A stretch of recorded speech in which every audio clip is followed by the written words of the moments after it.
Sendo eu uma adulta que tem medo de cachorro e que já passou por diversas situações constrangedoras e até um pouco ridículas por isso, eu imaginei que pela primeira vez na vida eu tiraria proveito dessa condição. E era nisso que eu estava pensando quando eu coloquei Cujo, do Stephen King, na minha meta dos 12 livros para 2024.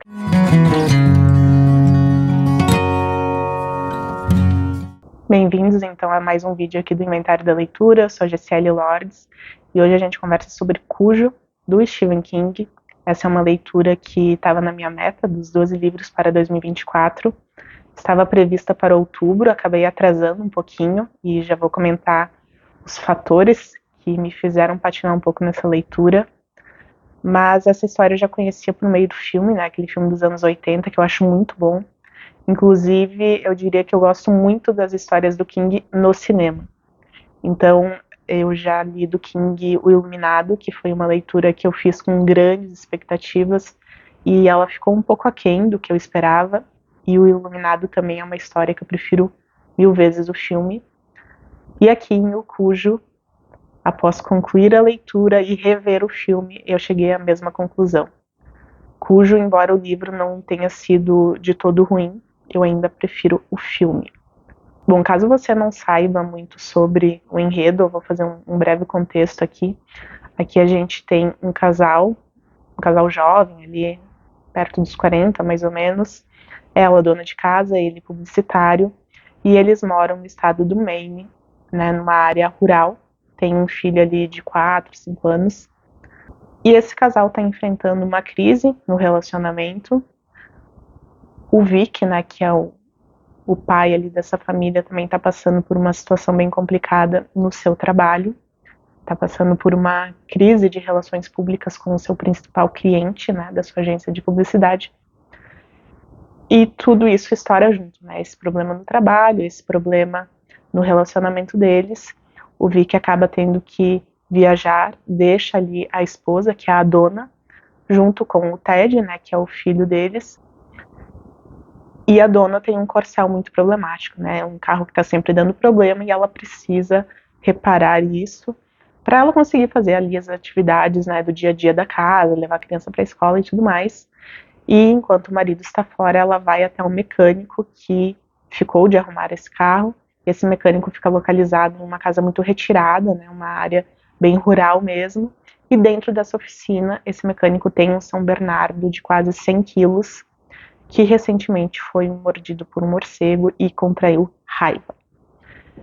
Então toda a história, ela se... toda não, né, mas a parte principal da história ali, a tensão, a parte que é apavorante mesmo, ela se desenrola nesse momento em que essa mãe vai até a oficina e tenta pedir o reparo do seu carro, mas ela se depara com esse cachorro que está no auge ali, né, da manifestação da doença, da raiva, e ele é muito grande, muito raivoso, ele tá matando todo mundo. E ela precisa lutar contra esse animal, contra a desesperança e contra a passagem do tempo, porque tudo que ela tem para se proteger contra ele é ficar dentro do seu carro. Então ela e o menino ficam dentro do carro esperando ali uma oportunidade para escapar desse cachorro.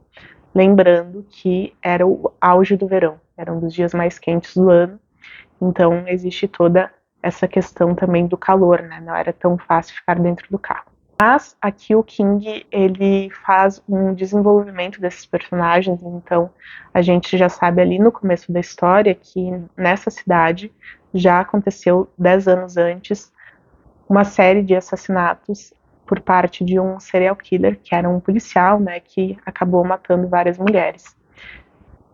Esse policial morreu, mas a imagem dele, o nome dele, ele virou uma espécie de lenda ali, né, nessa cidade, que os pais usavam para amedrontar as crianças. Enfim, o nome dele ficou pairando ali sobre aquele lugar, então quem é dali sabe que tudo que é ligado ao nome dele é algo ruim. Então o livro ele começa falando sobre esse episódio e sobre como o nome desse policial e tudo que ele fez geraram a imagem de um monstro ali naquela região. E também a gente tem aqui alguns elementos que fazem leve referência ao sobrenatural. Por exemplo, o Ted, né, que é esse menino, ele vê monstros no armário, mas é assim, aquela coisa de criança, sabe? Quando baixa a luz de um jeito e tu vê uma pilha de roupa e daí a criança diz que tem olhos e tá ouvindo coisas. É aquela coisa que tu não sabe muito bem se é realmente um monstro que existe no armário ou se é uma visão de criança. Então tem essas leves pitadas. Depois tem algumas situações que acontecem nos sonhos dos pais dele, que também conversam um pouco com isso que ele vê, mas são questões bem pontuais. Eu considero que seja um toque de sobrenatural bastante sutil, e sem isso a história funcionaria ainda, né? Apenas a questão do cão ali, ela funcionaria bastante. Inclusive, isso é algo que o King faz aqui, né?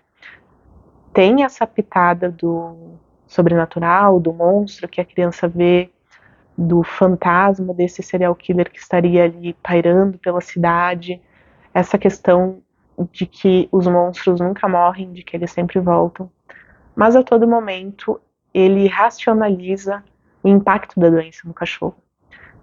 E uma coisa muito legal que tem aqui é que o King ele vai para dentro da mente desse cachorro e ele vai descrevendo o que ele está sentindo, qual é a interpretação que o cachorro está tendo dos efeitos daquela doença. Então a doença deixa ele sensível ao som, deixa ele com muita sede.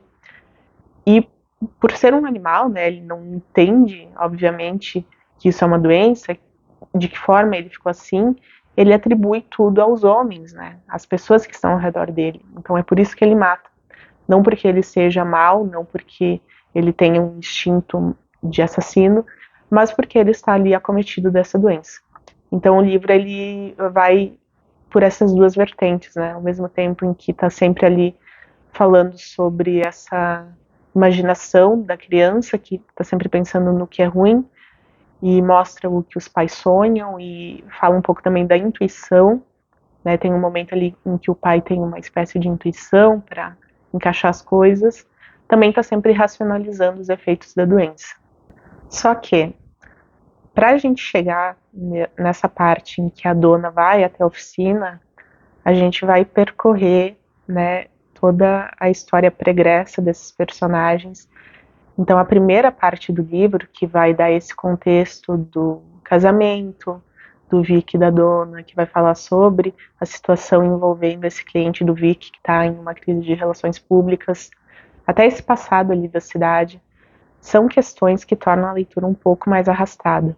Então, eu tive bastante dificuldade no começo de engrenar em um ritmo legal de leitura, e até por isso que acabou atrasando um pouco. Confesso que não é um livro tão longo, são 300 e pouquinhas páginas, mas a gente sabe que a escrita do King, ela tende a ser bem fluida, né? Não é nada super complexo. Então eu imaginei que seria uma leitura muito rápida, mas ela acabou se tornando um pouco mais lenta justamente porque essa primeira parte em que ele dá esse contexto, ela acabou sendo bastante arrastada para mim. Eu não me interessei muito por essa parte, né, o passado dos personagens, até porque não acho que não precisaria ter tido tantos detalhes, né? Talvez se tivesse usado ali um pouco de flashback, alguma coisa assim, também teria funcionado.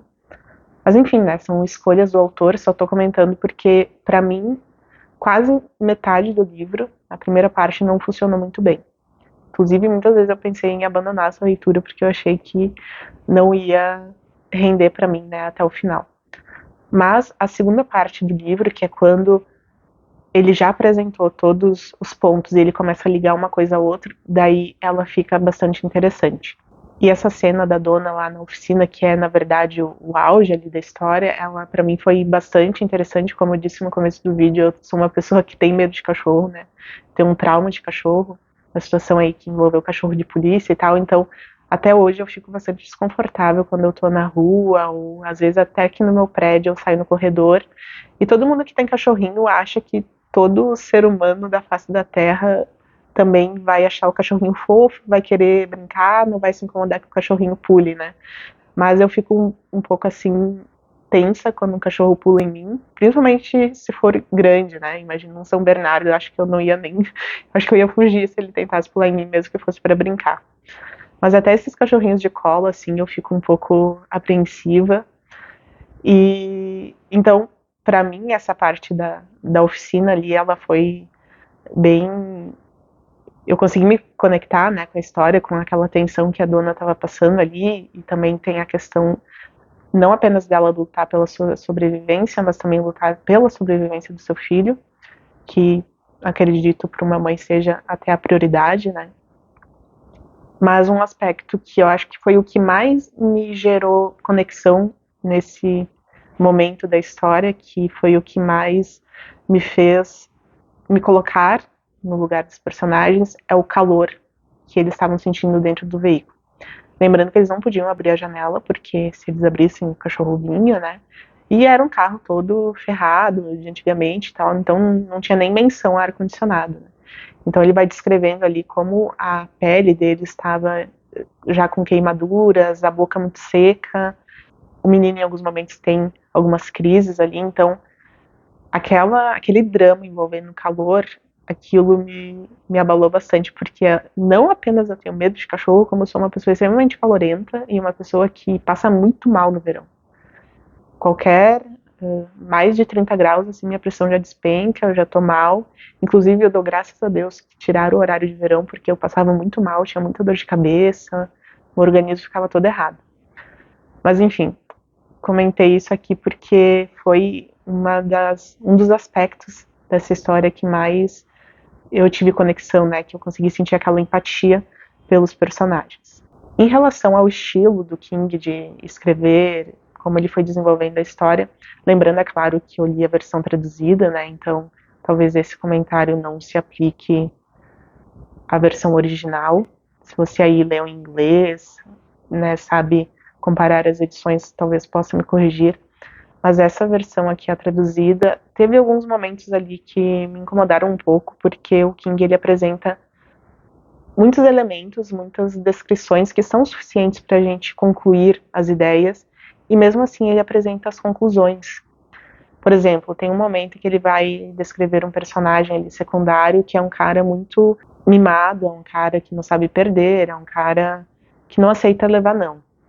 E ele vai descrever esse cara e daí ele dá a descrição física dizendo que ele tá com os polegares enfiados no bolso, com os punhos cerrados e com um beicinho na boca. Então ali, com essa descrição, a gente já entende que ele tá com uma postura infantilizada, que ele tá irritado. E mesmo assim ele coloca uma conclusão. Parecia uma criança que acaba de levar uma bronca. Então ele faz isso em alguns momentos do texto, né? Eu já contei algumas vezes ali, principalmente nessa primeira parte, e isso me incomoda um pouco, né? Porque a gente não precisa de tantos detalhes e a gente não precisa da conclusão, né? Pode deixar que a gente vai imaginar as coisas. Então, em alguns momentos isso me atrapalhou um pouco e eu acho que contribuiu um pouco para essa questão do ritmo não ser tão legal, principalmente no começo. Essa edição que eu li, no final dela tem uma entrevista em que o King vai falar ali com uma revista e ele vai falar um apanhado assim sobre vários pontos da carreira dele, mas ele fala bastante sobre a produção do Cujo e ele conta um episódio que aconteceu com ele de verdade, né, que inspirou ele a escrever Cujo.